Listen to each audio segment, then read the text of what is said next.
1. Ba't napunta ako dito? Ito na ba yung section 1? Good afternoon, everyone, especially to all of the panelists, advisors, and especially to our co-researchers who attend this virtual conversation. So, good afternoon, everyone. Namamatay ng dahil sa iyo, ma'am. Ibig sabihin po nito ay kabayanihan ng mga Pilipino na isinakripisyo ang kanilang buhay para sa kalayaan ng ating bansang Pilipinas. Huwag lang tayo puro salita! Dapat ipinapakita din natin sa ating ginagawa! Ikaw, bago ka lang dito, di ba? What is the biggest mistake? Ma'am, the biggest beef stick. Anong beef steak, ha? Alas na ako dito. Huy, bata! Papalag ka? Akin na soft drinks mo. Ayoko ng away. Akin na sabi! Oh, anong gagawin mo? Magsusumbong ka sa mama mo? Pinili mo ang kamatayan. Joke lang! Ito na soft drinks mo. Balik mo rin bala. Kuya, Oh, may jowa ka na? meron na. Bakit? Kailan kayo magkikita? Hindi ko pa alam eh. Kailan mo papakilala kay mama? Papakilala? Sige pagdating niya. Wait lang ha. Nauhaw ako.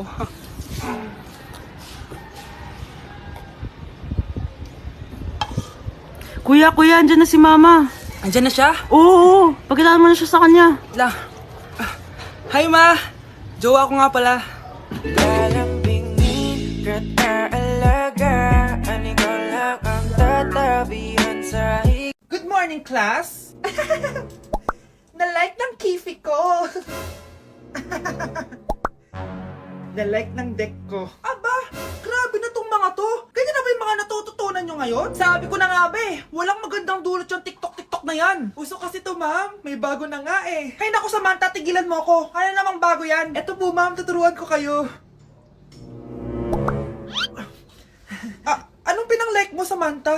Yung esophagus ko po, ma'am. Esophagus? Grabe yung talent nyo, ha? Ikaw naman, ma'am. Try mo din. Sige. Ma'am, mali po kayo. Ma'am, sumobra po kayo. Hindi na po esophagus yan. Bitukan na po yan. Anak, kunin mo ang cellphone ko sa kwarto. May tumatawag ata. Sige po, Nay. Sabi cellphone ni nanay. Anak, bilisan mo naman. Ay, salamat naman, nakatae din. Scarlett, ba't nandyan ka? Di ba pinukuha ko sa cellphone ko? Pinagsasabi mo, Nay. Kanina pa ako dito sa loob. Nay, eto na po cellphone niyo. Sino yan, Nay? Bakit kamukha ko? Teka lang, bakit dalawa kayong Scarlett? Nananaginip pa ako? Nay, ako yung totoong Scarlett. Ha? Sinungaling! Ako to, Nay, ang totoong Scarlett. Sandali nga! Hindi na ako tutuwa sa inyong dalawa, ha? Isa lang ang solusyon dito.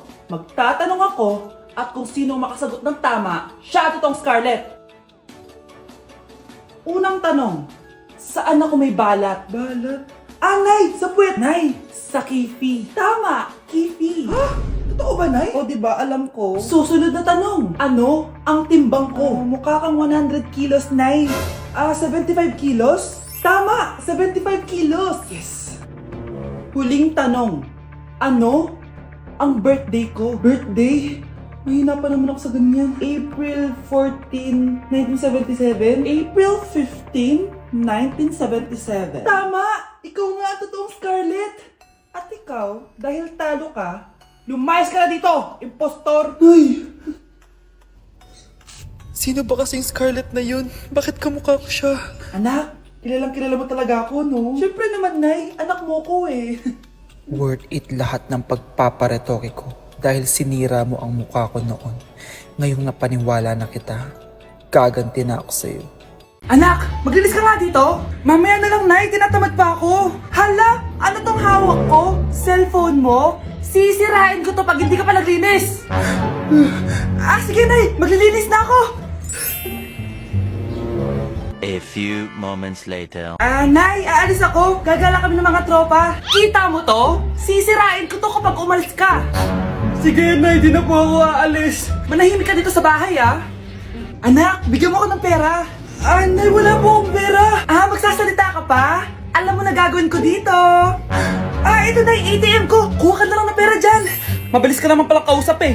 Bawal ako gumala. Wala pa akong pera. Buti na lang may jowa ako. Nay, pwede ko pa papatay yung jowa ko? Bawal na kayo magkita ng jowa mo. Sige, Nay. Papatayin ko tong halaman mo. Okay lang. Mapapalitan ko yung halaman. Mapapalitan mo ba tong cellphone mo? May pera ka ba? Anak siya ni Miar. Apo siya ni Juicy. Oh, apo siya ni Elsie. Oh. Kuya, alis na ako ah. Wait, jacket ko ba yan? Oo. Sinuot niyo yung jacket ko? What the dude? Di ko pa nga nagagamit yun eh. Sana naman, nagpapaalam ka. Bakit ba ako magpapaalam? Eh, kapatid mo naman ako. And so, pag nasira mo yan, babayaran mo? Parang jacket lang. Ano ang kala sa akin? Walang pera? May pera ka ba? Wala. Huwag na nga kayo mag-away. Para kayo mga bata eh. Wow! Nagsalita ang nagdadalang bata. Ha?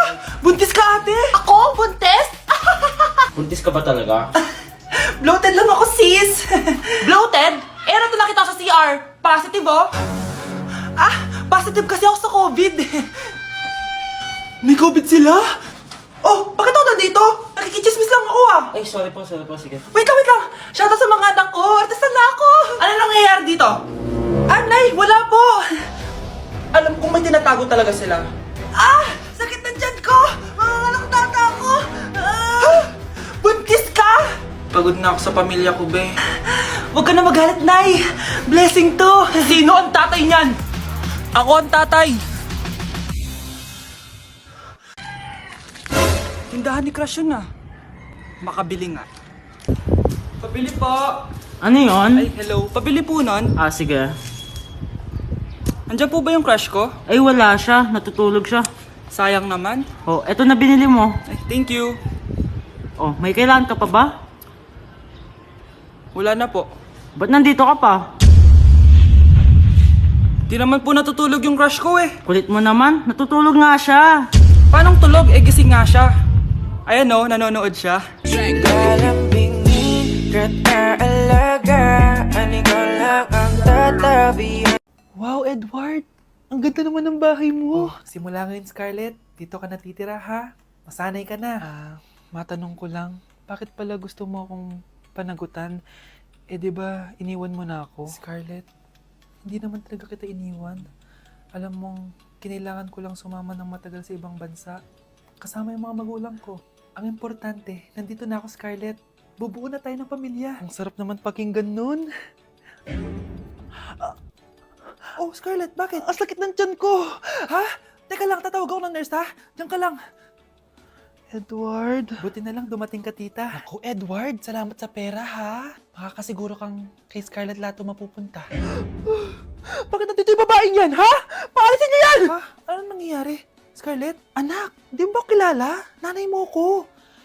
Hayaan mo, baka dala lang ng pagbubuntis niya. Tawag lang po ako ng nurse, ha? Scarlett, dyan ka lang, ha? Edward, wag mo kang iwan, please! Wag mo kang iwan dito sa babaeng to! Akala mo ba makakatakas ka sa akin? Binigyan ako ng malaking pera ni Edward, oh. Nakuha ko na yung gusto ko. Ngayon, pwede ka na mawala. Nay, wag po, please. Scarlett, pigilan niyo babaeng yan! Brianna? Tita, anong ginagawa niyo kay Scarlett, ha? Wala. Ina-adjust ko lang yung unan niya. Napakasama mo, tita. Sariling anak mo, papatayin mo? May ipapakulong ako dito. Ano? Kulong? Edward, nakatakas siya. Scarlett, hayaan mo na siya. Hindi ka na niya pwedeng saktan, ha? Paano yung pera? Buti na nakatakas ako. At least may cheque naman ako. Nasaan na yun? Nasaan na yung cheque? Ito, oh. Naiwan niya. Thank you, Edward. Masaya ako para sa inyo, ate. Scarlett, Brianna, hanggat nandito ako, poprotektahan ko kayong dalawa. Ang isang 50% po ay mapupunta sa isa niyang anak. Ano? Baka yan yung isa naming anak na nawala? Oo, sa amin na lang yan. Ako! Ako ang isa pang anak ni Ramon. Oh, akala ko ba nawawala yung isang anak ni Ramon? Attorney naman, huwag ka maniwala dyan. May sakit kasi sa utak yan. Wala akong sakit, attorney. Maniwala ka, please. Kailangan ko pa ng sapat na ebidensya para maniwala ako sa'yo. Sige na, babalik na lang ako. Ito na ba yung bagong bahay ng anak ko? Ikaw, babae ka! Sinubukan mo pang agawin sa amin ng kayamanan ng tatay mo? Ang sama nyo, tita! Gusto nyo kunin lahat! Well, hindi naman maniniwala sa'yo si attorney dahil wala kang ebidensya. Tao po, attorney po ito. Nandiyan si attorney. Halika dito. Ayan, ikukulong muna kita dito sa bodega hanggat hindi ko pa nakukuha mga kayamanan. Yes, attorney. Hawak ko na ang 100% ng kayamanan ni Ramon. Nandito na ang titulo, papeles at cheque ng mga kayamanan niya. Ay! Salamat, attorney, ha? Scarlett, hindi ko na alam kung ano nangyayari sa nanay ko. Pero huwag ka mag-alala. Ako bahala sa'yo. Kailangan na matigil tong pinagagawa ni nanay. Tao po. Sino ka? Ako po yung nanay ni Scarlett, yung anak din ni Ramon. Totoo ba to? Pinagsasabi mong babae ka? Kami lang ang pamilya ni Ramon. Attorney, huwag ka magpaniwala dyan. Peke yan. Hindi to peke. Pwede mo ipacheck to sa attorney. Kaya ilabas mo na siya. Kinulong po ni nanay si Scarlett sa bodega. Ha? Anak?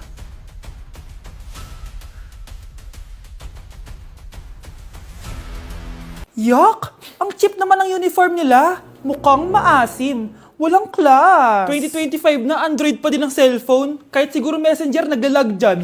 Ang ganda nga ng uniform, ang sasama naman ng ugali. Naka-iPhone ka nga, talo ka pa din naman sa ML. Ipabuhat yarn. Ang baho siguro ng classroom nila, no? Tapos nag-aagawan pa sa electric fan kasi wala naman silang aircon. Feel ko pinapalo sila ng teacher nila kapag nagkakamali sila. Ang boring siguro sa classroom nila. Mas masaya pa rin talaga sa public school, no? Balita ko mga korap mga magulang niyan. Kaya madaming pera. May araw din kayo, men. Nakatikim na kaya sila ng steak? Feel ko hindi nila afford. Nakatikim na kayo ng pagmamahal sa magulang? Oh! Sa pool! How dare you! Isang pitik ko lang, tumba ka na. Pipitik ka pa lang, tumba ka na. Tara na nga! Anak, halika na dito, kakain na tayo. Sige po, Nay. Kain ka na, anak. Sige po.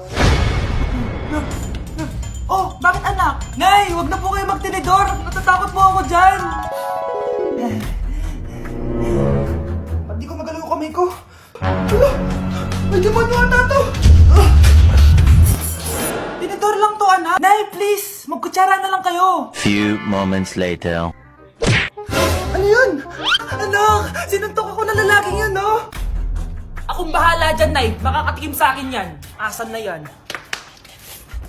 Hoy! Ba't mo sinaktan ng nanay ko? Aba, bakit? Gusto mo din ba? Go, anak! O sige, dito, lumapit ka! Dito, lapit! Sige, labanan mo, anak! Takot sa tinidor?